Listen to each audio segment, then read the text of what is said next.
It's here. It's like 8 and 5 here. So good morning for you and good evening for us. But yeah, we're all born and raised in Athens. Some of us went to the same school. The three of us, actually. There's always a change Anyways, in the scene. Seems like every 5 to 7 years is a new wave. a mix of two bands. Qualia, what's up? How you guys doing, man? We're doing great, great, great. Yeah, First time we're doing this kind of an interview. yeah. We've been interviewed in person once. Yeah, Once, like 5 years ago, yes. yeah, I think so. Yeah, And but- it was in person. yeah, it was special. But that's the first, I don't know, Yeah. online interatlantic interview ever. Yeah. Interatlantic, actually. Yup. You were 10 hours behind, I think. That you. Yeah. Just an hour behind. What's the time? Like it's here. It's like 8 and 5 here. So good morning for you and good evening for us. Yeah. Hey, good evening for you. well, I love your music, man. You guys are great. I love the progressiveness. I love the melodies. How the band is tight. How did this get started? What part of Greece are you guys from? We're in Athens, actually, all of us, born and raised here. All five of us. And some of us grew up downtown, others in the suburbs. But we're all Athens, born and raised. Yep. Pretty much. Right on. It's a beautiful city. Yeah, I just visited Athens recently. It's very nice. Yeah. Oh, really? Yeah. Really like it. What a beautiful country you guys have, man. Thank you. Just a few weeks ago. Oh, a few weeks ago. Nice. If only you knew. If only we knew, yeah. Yeah. If only we had done the interview earlier. Yeah. I know. Did you see anything else apart from Athens? Or just Athens? Oh yeah, no, I checked out Athens and Santorini and Olympia, and I loved Olympia too. Beautiful, Yeah. beautiful. So it must be Yeah, awesome country. It's the beauty. And I think 2 weeks ago, was the weather good? Was the weather good?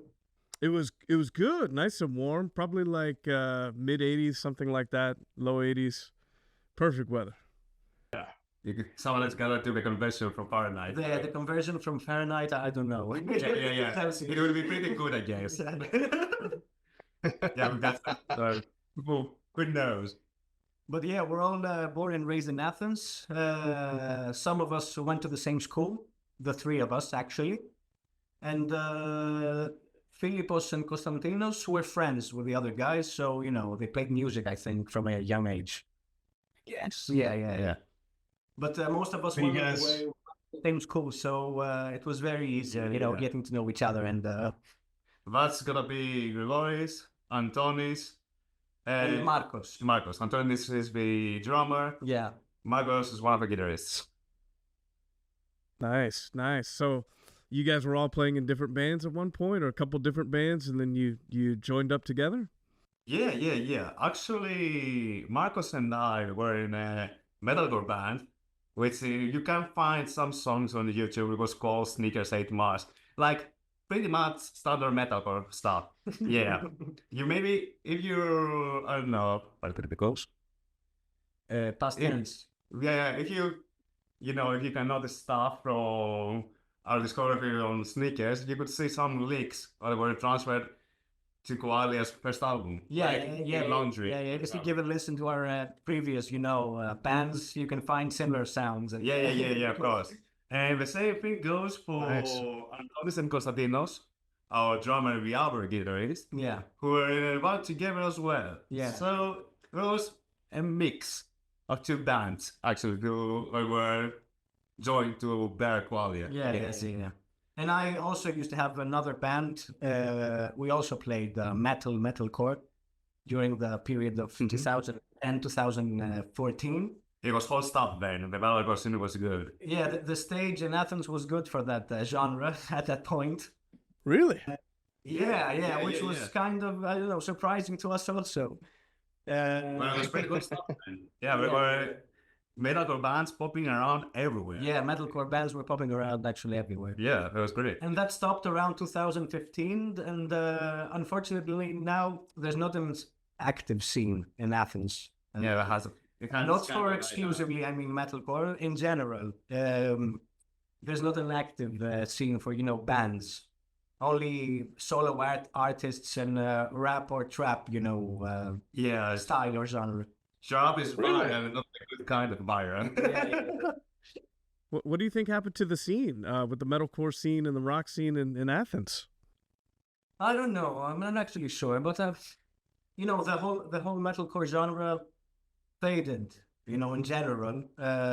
So I think it was a afterwave of what happened. The after. Maybe you could say it's, I don't know, the guys who run that thing growed out. I mean, growed out of that phase, but not like in eight. I mean, some of those guys have families, right? Yeah, music taste. Yeah. Actually, it's not a lot of music taste, but yeah, they're kind of growing older. Yeah. I don't know if they have the same energy to run this stuff. Yeah. But all the youngs in Athens and in Greece are now into, rap, hip hop, trap, most of all. There is some bands around, but Yeah. it's a totally different sound. I mean, so foreign for us. Yeah. Actually, Oh, interesting. There's stuff going on.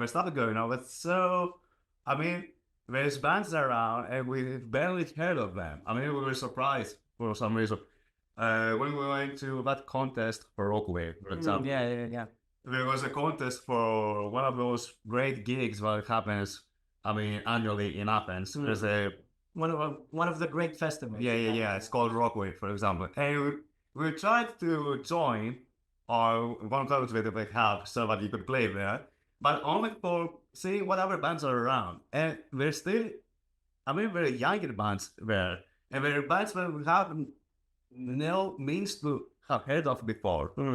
I mean, the scene is, I don't know, greatly like chaotic. I mean, say Yeah. there's so many things, Too many genres, too many. Yeah. But it's hard to find them around. Yeah. I mean, it's like they're hidden. It's like But you would say that most of the young people listen to hip hop or trap. Or, mainly the teens, teenagers.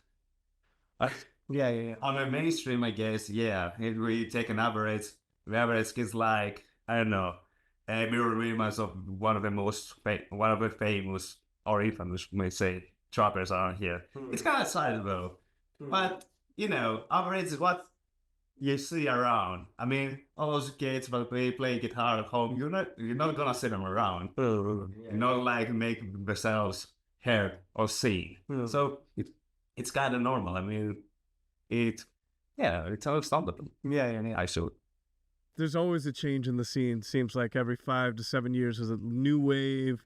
Suddenly, something new's coming in. But you guys stay true to your core. I mean, I can definitely tell. I mean, take me to the beginning, growing up. When were the first? What was the first music artist that you heard growing up that it was beyond just passive listening? You were listening to these bands and just saying, "Man, I wanna be in a band like that. I want to play like that." That's a good question.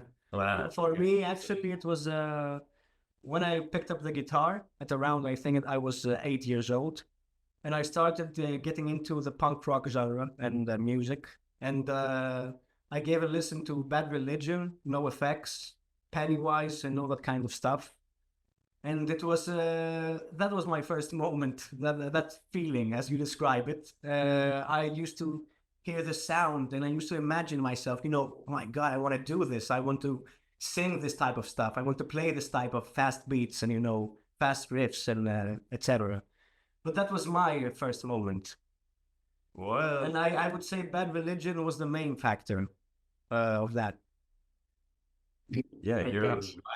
In the best way back, actually, before you even played in such a band. It's Yeah. When I first started listening to, I also was listening to Eminem and, 50 Cent when I was younger and trying to, sing along and whatever. But, the first serious commitment that I had with a band and, started learning everything out, finding what the singer likes, what the lyrics mean and whatever was with the punk rock music, or especially Bad Religion. Well, for me, the first time think myself of, getting attracted by music, learning, oh, this is music, this is stuff around. Actually, it was for me average, but it was with Linkin Park. Linkin Park. Yeah. I was like, I had a crush for some reason. Hey, this is Jeff. I'd like to take a second and tell you about this channel. I really encourage you to hit the subscribe button. This really helps out the channel, helps it grow. And also, if you can like and put your comments for this video, that'd so much be appreciated. This really helps me to continue to book amazing artists that hopefully inspire you and continue to grow this channel. Not literally, but I was like amazed. I heard all the first two albums. Yeah, Happy Fear with Terra, and it was like, Yeah. that's this shit. I was listening like pretty much 24/7. And playing wise, like my path to getting into the bass or something was like through friends. I mean, a friend suggested that he gets a guitar and I get the bass. I was like kind of indifferent about that, but he got his guitar. He was like, "Hey man, get your bass. We need a bass player. We're not playing together. Go on, please." I was like, all right, I'm gonna do it. Okay. So yeah, I bought my first bass. I bought my first amp, and surprisingly, it was addictive. Wait, I didn't know that. So you actually picked up the bass because there was no other bass player around. He didn't have a band. He was like a close friend that had a guitar. It was like, "Hey man, get a bass. We're not playing together and stuff." I was like, all right, fine, I'll get a bass. Let's see what bass is By like. the way, he's an amazing bass player. Yeah, most definitely. I mean, go on now. No, I see. But you're right. Usually that's the way it goes. Somebody needs a bass player, and that's how you end up playing bass. Yeah. That's true, actually. And even though like when I was in my, I don't know, pretty early school years, I did have some classic guitar lessons. I mean, it didn't attract me at all. It was like boring. I mean, maybe the content I was being taught was boring. Classical stuff. Classical guitar. Yeah, pretty boring. But with bass, I mean, you could play even the silliest thing, the most simple thing, and it made sense.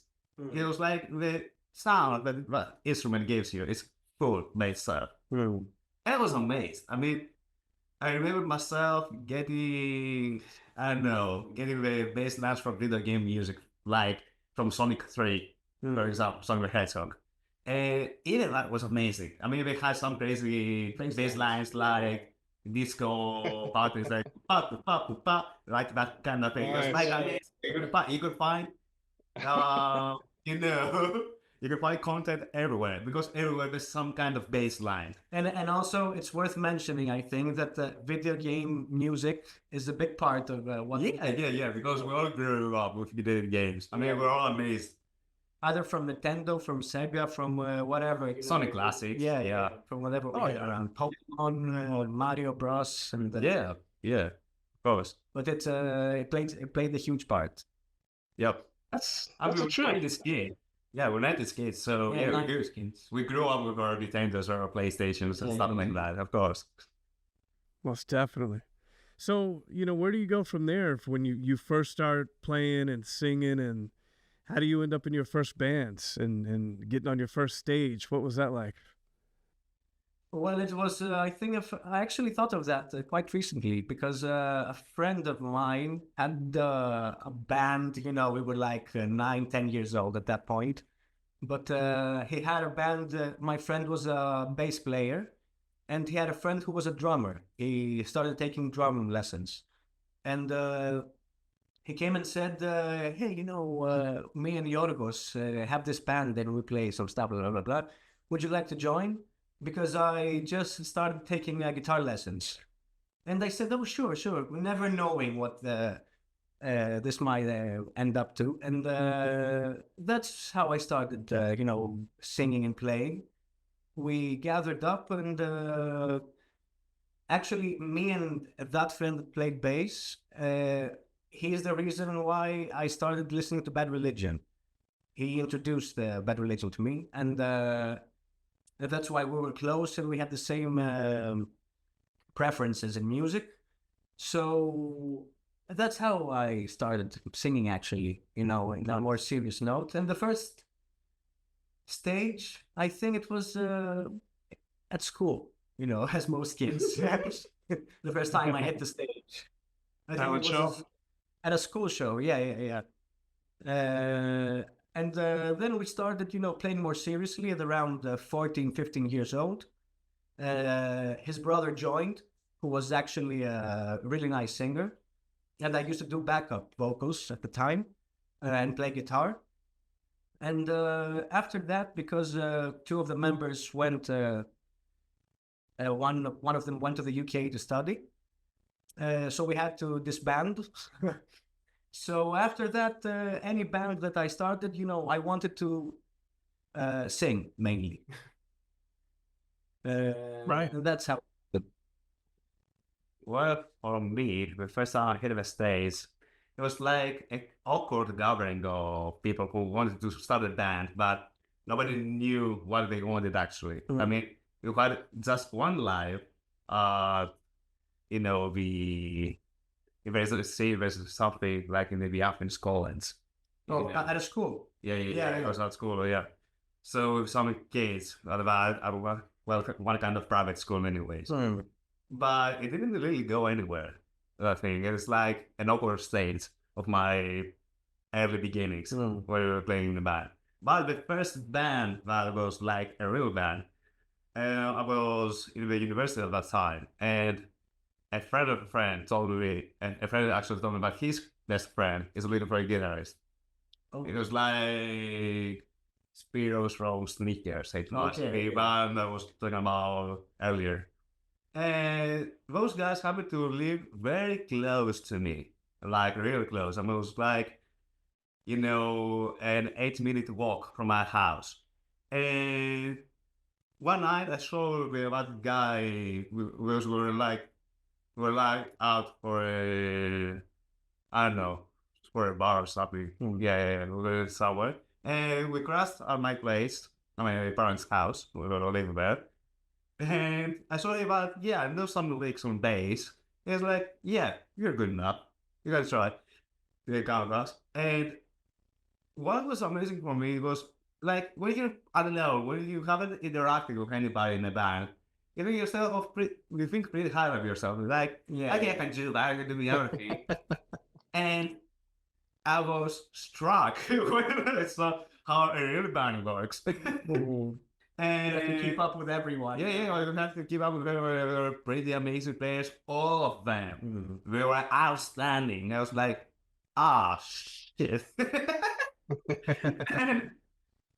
and actually, they were pretty much one of the greatest motivators for me to keep up with my melodic and being and trying ideas of what were unique at the time. And trying stuff. I mean, going through that band, that Melodic band, it grew me as a player. I mean, it seriously grew me as a player.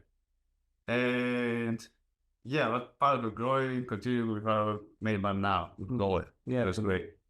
Yeah, but that's my story. That's pretty much it. Yeah, that's pretty much it. Right on. So when you guys get together and you put together Qualia, I mean, did you know right away that you had a special spark together as a band? Did it take a while to develop? How did that go? Well, it took a while to develop, but at first, our guitarist Marcos had most of the songs ready. He had the overview effect. He had 3 or 4, I think. I remember. But the idea was in his head, and he wanted to gather the rest of us so he could, come and make that idea come to life. And after that, I think, Marcos writes most of the stuff. Yeah, he's That's the composing process, and then each and every one adds a little bit, into it. Yeah. The core of every song usually comes from Marcos. Yeah, usually. Either me or Marcos. And we have a couple of songs from Konstantinos as well. Yeah. But the composing process is usually this. Marcos has a core idea. And presents it to us, and then we try to make things happen, to make things work around those ideas. because at some point everybody wants to add his little bit or like something that makes his, I don't know, makes his playing his. Yeah, Yes. but we have to point out that because the music is so complex that we use, programs like Guitar Pro and stuff like that. It's not Yeah, that, yeah. Tablature notation. And yeah, stuff. yeah. We have to be able to read music to play this kind of stuff, because otherwise, I'll be the reader as well. Let's say. yeah. We know those. We have all taken lessons, so we know how to read music. Yeah, so- yeah, yeah. We know what goes around and what doesn't. yeah. The process is, going through a tablature, a music sheet. It's not that we jam the song through, Yeah, which yeah. happens actually sometimes, but mostly that's the way it happens. Yeah. That's pretty cool. So you guys write it out. You write out the charts and everything. Yeah, yeah, yeah. We use the program, but we don't write actually down paper. Let's say that. Yeah. Yeah, we're not that old school. But yeah, It's time consuming. yes, but we do use that. We do use programs, mainly to test our ideas. I mean, for me, actually, if I want to see if a bass line works or not, I try it there first. Then, when I actually play it, it may not work at all because either it doesn't sound as well as I thought, or maybe I can't keep up with my ideas. It's a classic problem. I mean, you're gonna play the most cool, the most outrageous stuff, and life hits you back. But yeah, the songwriting process is usually this. It's usually ideas coming from either Marcos, me, or Konstantinos, but mostly Marcos. And then, we work through it during rehearsals and, through the music sheets. Yeah. That's really cool. That's cool how you use the sheets, because I was thinking that when I was listening to the music like Devil's Garage. I'm thinking, man, this is so awesome, so progressive. How do they keep up with all the changes and the odd time signatures? So that's how you do it, right? I mean, you got to charts to keep up with all the changes. That's why I had to point it out, because, as you've heard, the music is complex and we know it. So we try to make it complex and, and Because it's fun. It's fun for us. But I mean, it's not like the more complex. We try to strive for complexity, but no. complex stuff, complex things that make the whole songs unique. I'm like, we're attracted to that. Yeah, we're attracted to that sound. Yeah, definitely. It's impressive. As I'm listening, I'm thinking, are they able to count this and play at the same time? Because it's like 1, 2, 3, 4, 5. Yeah. We actually are. That's how we do it. I mean, it's like a game. We're laying our songs like, It's fun math. It's fun math. It's fun math, actually. It's very fun. Yeah, keeps it fun. So when you guys work out the material, you take it to the studio, or you record at home? How does your recording process go? We usually record it at the studio first, and we practice 2 times per week, so we have plenty of time to practice a song and give it a listen, see what's going on and what to add to it. For example, our latest samples material, I mean, we were like, we had them for about 3 years or something. Yeah, we practiced for like 2 years. Wow. Yeah, 2 years almost. 2 years. Yeah, 2 years. And when we decided we should start the recording process, it almost took a year after that. Yeah. Because we do have pretty much different schedules, everyone. Yeah. In this band. It's like hard to make something work. I mean, to find who has the time to get to the studio or do stuff. It took a long time this time. The first album was like done in the summer, I mean, say. Yeah. This one took. It took quite longer, because we wanted to have it finished by the end of the summer, and We were talking about last summer, right? No, yes. Yeah. We were talking about last summer, not this summer, but has come now. And because because of Kotu's song, which was delayed, etc. Yeah, we have many delays for various When reasons. September hits in Greece, work gets too hard because the summer ends. Yeah. Summer is like almost ritualistic Yeah. for Greek people. I mean, the Greek summer is a thing. Take some time off. Yeah. It's mandatory to take some kind of. Exactly. I mean, figuratively and literally for some people. So it got delayed, and yeah, it took almost like 1 year after we started recording. Yeah, it's, I don't know. Yeah. It's kind of embarrassing if you say it like that, but it is what it It is. is what it is. If it's good, it's good though. I mean, it came through great. And how about finding the right producer and engineer for the band? Because to me, the sound is fantastic. It's mixed fantastic. How do you make sure you find a good studio to record at? I mean, we're blessed to have the right people around us. Yeah. For a thing. I mean, let's say, for example, our producer, which is Yorgos, right? Happens to have the publishing company called Postco.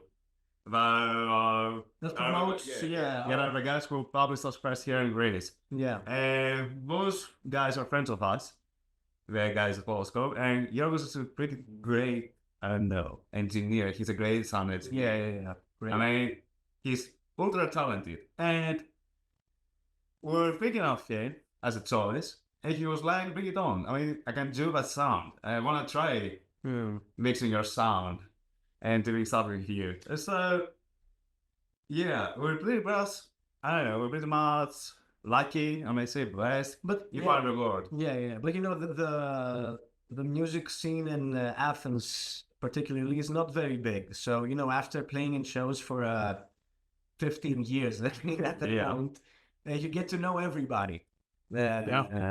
So you get to know every music engineer, every band, every whatever. So it's easy to get to know everyone and then pick up who's better and work with that guy. And so we're also lucky that we have good people, professionals around us. But the music scene is not very big, and we know almost, I think, everyone at the point. I guess. Yes, you never know who's 25 years old plus. I mean, anyone who works in the industry. But yeah, and the mastering was done by Troy. Yeah, Troy Glessner. Yeah, Troy Glessner. He's worked with all kinds of bands, that guy. I mean, he mastered our first album. He was, an obvious choice for the second one as well. Yeah, and he used to work with us with my previous band, Troy. And it was back at 2012, I think. South Korean Venice. Right. And I think we always had them off Tournament Center. We always, Yeah. Every work we did was with Troy, yeah.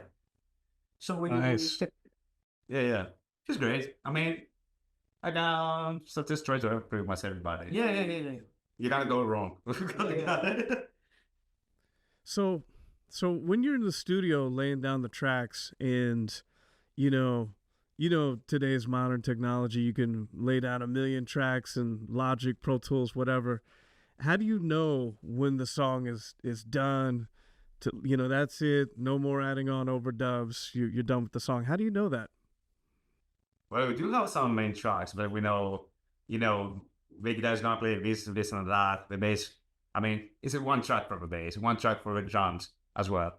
For example, one of the most experimental phases are when you add your back vocals, because he does have the main vocal line, but he has a million ideas about what to add for back vocals and what harmonies he also I have a problem with ending projects because there's this phrase where nothing is ever perfect. You just run out of time. Yeah, that's how. That's how it works for me. If we never recorded something, I would keep adding new ideas forever. I can rarely say that something is done, is finished. That's why I have my bandmates. Okay, the song is not restriction. But yeah, actually, when we record our main parts, I mean, drums is a definite, bass is a definite. Some main guitar licks and some rhythm guitar licks are definite. Then after that, it's like ideas that maybe one of the guitarists had, because it's like, I mean, we know we're playing bad stuff when we're doing band practice, but he has a few more ideas, so the whole thing gets more juicy, I guess. And a few of those ideas came from Yorgos, from our producer. He was like, "Hey guys, would you like to try that?" And Yeah, that's not that's the best way to end the song. You know, maybe you should have this yeah. for an intro, or maybe you know between these parts you should you know. Had a few ideas as well. All great, by the way. Yeah. And that's pretty much it. I mean, the core material is ready before we hit the studios from all the band practice, from all the band practice we're doing. But some things pop up when we're recording, when we're doing our studio time. Yeah. And it's a few things here and there, but they're all good things, I guess. And most definitely, the greatest pick for me is like your back vocal harmonies are like atomic. The cherry on the top. Yeah, of course. Of course, it's a because you never actually hear those parts when we do band practice. Yeah. So very surprising, like a great surprise to hear the whole thing full. Yeah, pretty much that. Yeah, the harmonies are fantastic. I love how you stack them. It's all hit. Yeah, it sounds great, and it kind of has that Bad Religion vibe. Those big stacked harmony vocals on the chorus. Yeah. It's fantastic. Thank you very much. Yeah, this adds a lot to the music, and it's funny you said Bad Religion because when I hear your music, it's like I hear a little bit of Bad Religion in there. That's really cool. That right, nice. It was trying. It totally makes sense. So yeah, I mean, tell me more about the album Accidentally Funding the End of the World. What was that's a cool title. How'd you come up with that? The main idea came when I read an article about forever chemicals. I don't know if you're familiar with the subject. And there's these man-made chemicals that leak into the atmosphere and soil, etc.,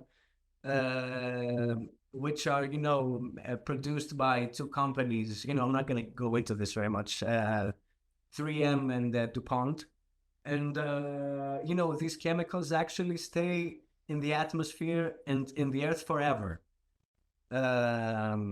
causing many problems, Health and otherwise. Yeah, health and otherwise. And they're put into manufacturing through either non-stick materials, waterproof materials, coolants, and many other stuff. And I found that funny because as a person, I always wanted to take care of everything around me. And, I always wanted not to cause any harm to anyone, not to cause problems to the earth, to whatever.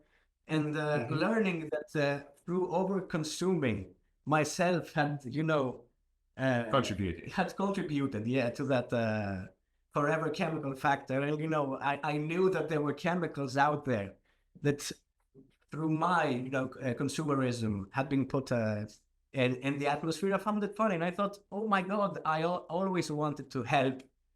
And I accidentally funded, the end of the world. That's so poetic.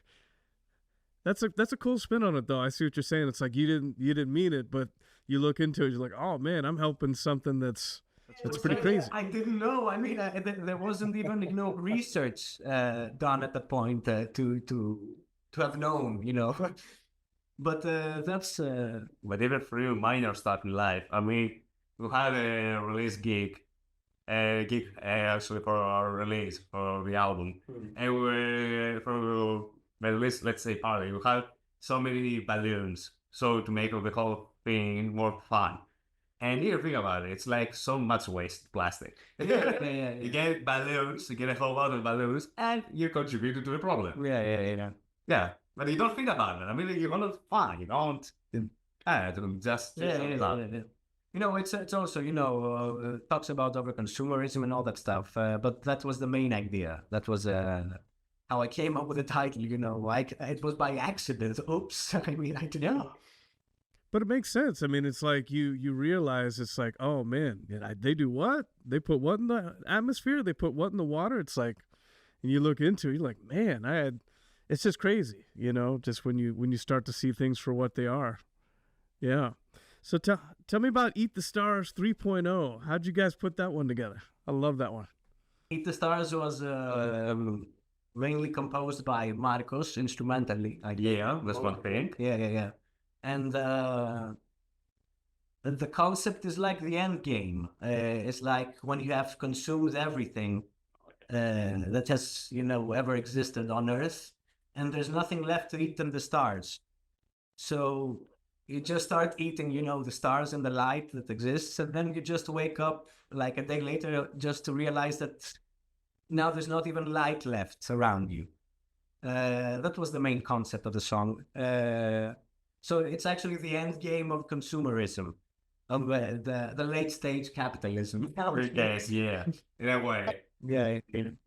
Wow, that's really cool. Do you like have a notebook or a files of ideas? I really like how you come up with the ideas for the songs and the lyrics. You pop up in my head, so I turn on my phone and open the notes app and write ideas down.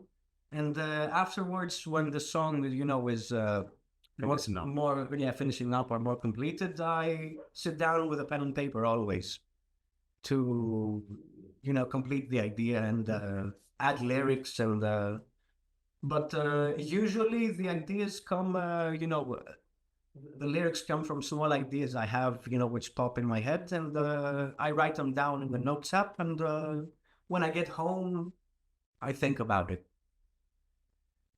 Right on. But That's I cool. have I don't know, my mind works in mysterious ways. I have a million ideas every day. I mean, how many verses do you have for a song? Or thinking of different concepts or Yeah. It's worth mentioning that every song has different versions. Most of like 2 or 3 songs from the album, they had different versions. You remember you hadn't heard most of the lyrics to some songs when I recorded them, and you said, "Oh, I hadn't heard of that." And then I said, "Yeah, I thought of it like 1 week ago." That's a trip. Hey, so when do you guys know, when to pursue a song and when not to? Is there ever a time when you're working on a song and it's not clicking? And what do you do when you get stuck on a song? Do you give it a break and come back, or how do you operate through that? I think we've never had any songs that we gave up on. yeah, Maybe ideas, that we gave up on, but well, maybe some songs came up like drafts at one point because there were some ideas here and there, but not something fully fleshed out. And we may try some stuff out to a point. But actually, we did have some sessions, like me, you and Marcus, for example. yeah, but that's why I say we're giving up on ideas. Yeah. We're trying stuff, and sometimes, for example, one of our songs, which one was it? I mean, for example, Algorithm is one kind of song. We did have some extra parts in Algorithm, the last song from the album, but we just it out when we say, and if that's the right word, because we felt like we dragged this song. Yeah. For example, I mean, sometimes we put more stuff than we need. Yeah. In some songs, That's but true. we cut them out to to be more Straightforward. to be more straightforward, to be more compact, we may say, and not dragged out. For example, one of those songs was Algorithm, and I believe one more has cut content. And I think so. Well, I don't remember which one, to be honest. But I don't think we've ever given up on, a song. Whenever, No, a whole song never. yeah, whenever an idea clicks, we instantly say, okay, add this, add this, add this, add this part, add this part. Okay, this would be nice. So I think if an idea does not click, we instantly, Yeah, shoot it down. yeah. But we've never given up on, songs which were like, 1 minute long and said, no, it doesn't click, let it be. Yeah, at least if one song is like difficult to get around, I mean, we spend like more time to see how it will work out. For example, rather one such occurrence, for example. But yeah, we've never given up on some songs. I mean, maybe we've spend more time on songs, but never give up on any ideas. That's Yeah, great. You pretty guys must have a ton of ideas. Yeah. Well, we're not released an album a year, bro, but yeah, we got some ideas. But we've practiced a lot. Yeah. Yeah. Like two times per week, every week. I mean, yeah, I was thinking To like, keep up with it. yeah, of course. Like you said, like we have some other ideas. I mean, what would one say if he interviewed King Gizzard? Those guys release like 5 albums in a year. King Gizzard. Yeah, King Gizzard was a wizard. I mean, that's outstanding. Yeah, For yeah. example, if you read about them, was I don't know, Australia, I believe, or New Zealanders. I think. Yeah, I don't know. So how do you guys keep such a great band together? You're all so talented at what you do. It's very clear in listening to the recording. So it's a very tight, amazing band, amazing musicians. How do you keep such great musicians together in a band for such a long time? And I guess we're just good friends. We're good company. Yeah. And it's like we never saw it as something professional. I mean, there's no band management stuff going around. Yeah. We never say, hey, you know, we should try another member of stuff. I mean, it's the band members first member music for us. It's not like we're doing that stuff for, you know, for a living. We don't think about it like that, actually. Yeah. I mean, you know, we're actually we're good company, and we've been together for like 8 years now, 7-8 years. yeah, it's always that. Yeah. And consistency, practice, for sure. I would say for me. But what else? I don't know. What's that? I don't know. I mean, Maybe it's the stuff you mentioned. You know that we're not going to a professional level, and you know we have no deadlines, which helps a lot with keeping things cool and you know going with the flow and you know not arguing so much about stuff, what we have to do, what we have to put out, how it should how it should not look like. I just yeah. I mean, for example, it was pretty much great that period in the man's life, but it was like, for example, Marcos went abroad for studies. yeah. For what it was like 1 year and a half. Yeah. 1 year, 1 year and a half, for example. And another thing is like in Greece, I mean, duty is a thing. Everybody has to enlist. Yeah, to enlist and finish his army duty, which lasts around a year or so. And many of our members did that, and we did it in different periods of our life. I mean, at some point, no band member for like 3 years was like actually active. Yeah, because always someone was in the army. Yeah. And somebody was abroad studying or doing this army thing, which is like. Anyway, let's not get it out. let's not get into it. Let's get to know the makes ridiculous. It's ridiculous. It's I don't know. It's like doing public service, but mandatorily for some reason. Do you keep playing while you're serving in the military? Do you keep playing to keep your chops going, or you just kind of? If you can. Yeah, you can. But if you're stationed somewhere else, somewhere far from home, it's pretty difficult. I mean, you can't have an instrument with you, and we're not gonna let you carry it first. Maybe we can let you carry it, but we won't let you pull around. Pulling around is like we're so friends. Pulling around is playing the instrument. Yeah, like don't do stuff. Not doing stuff. You gotta show yourself you're busy. That's the main trick. Show yourself you're always busy. Wait, that's a whole other story. I mean, that's a great thing. If you're gonna interview us, how's life in Greece? Yeah, that's a great topic. You better do it right now. Yeah. That's a trip. So what do you guys got going on this year show-wise? Are you going to be doing more shows in Greece and other countries in Europe? We're going to play at a New Long Festival, which is a very big, punk rock metal festival. Alternative sound. Alternative sound. We were planning to do 3 shows in France during October. Yeah. We're not sure about that yet. And, we're in the planning phase of... Yeah. We want to organize a tour for sure in Europe at first. And I mean that's the plan right now. Yeah, that's the plan. More shows is the plan. Yeah, I mean, the content is out. Now it's time to do our thing. yeah. We did have a philosophy, but we shouldn't actually do shows for the sake of doing shows because we were thinking that we were playing the old stuff Yeah. too often. And that would tire people out eventually. So now we got new material. Now it's the time to show this material to new people. Yeah, the new material had to be published for us to do new shows, so the people have heard the songs and can sing to them. Yeah. So now's the That's time. great. Yeah, now's the But time. I think that's the main planning. I mean, we have 3 days in France, and Yeah, let's see how that goes. yeah. It's like, and then from winter to 2026, definitely a tour. If you could tour with any band in the world, who would it be? I think I would say the Beatles for me.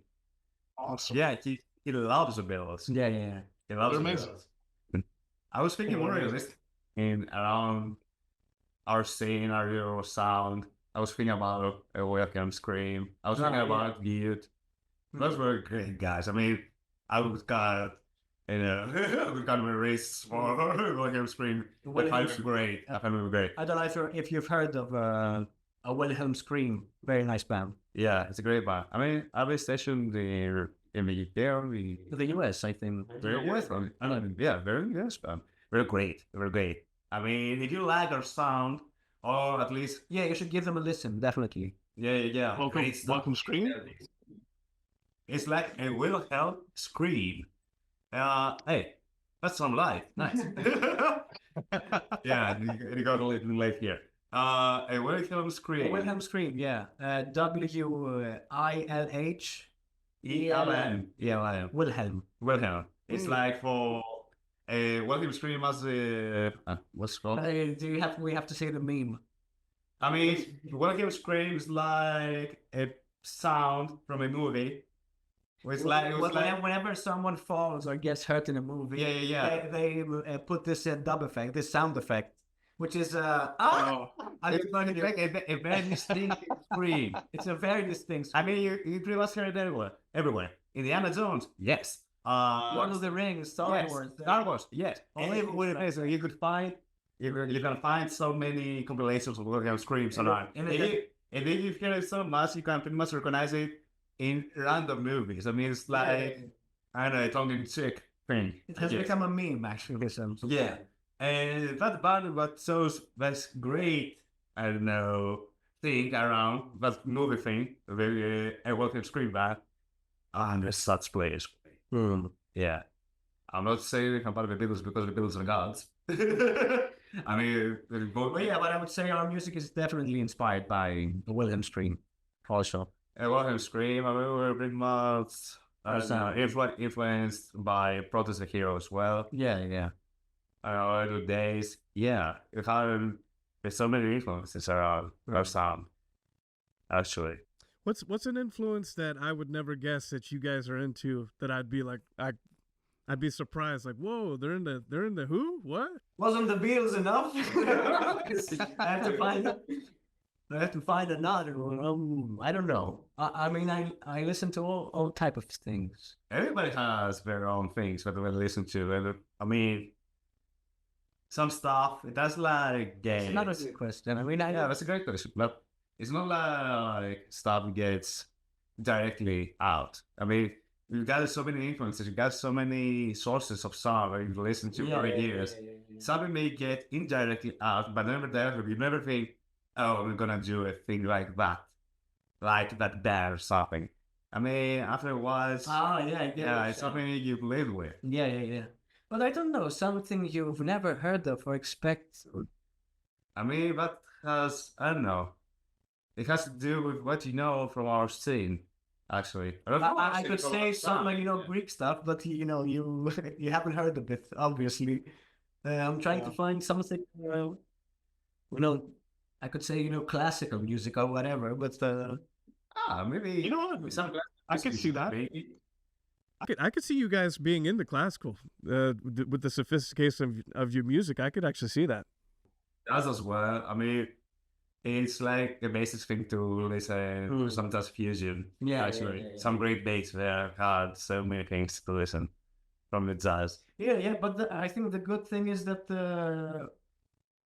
we do not narrow it down to one genre. We listen to whatever clicks, and whatever I mean, one big influence, maybe it may be obvious, maybe not, would be Disney songs, I guess. Yeah. I mean, I don't know, let's put some Aladdin in there. Yeah, but the Arabic sound. Yeah. In the vocals or something. For sure. Yeah. Disney, I mean, we grew up with Disney cartoons. Yeah. So, all the big movies, like Lion King, what else? Aladdin. Yeah. Yeah, all that kind of stuff. But we listen to everything, to whatever clicks. Yeah.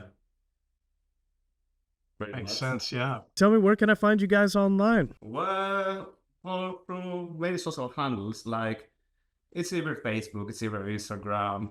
YouTube or on Spotify, on all digital platforms, streaming platforms. Yeah. Spotify, Tidal. It's pretty much distributed everywhere by this point.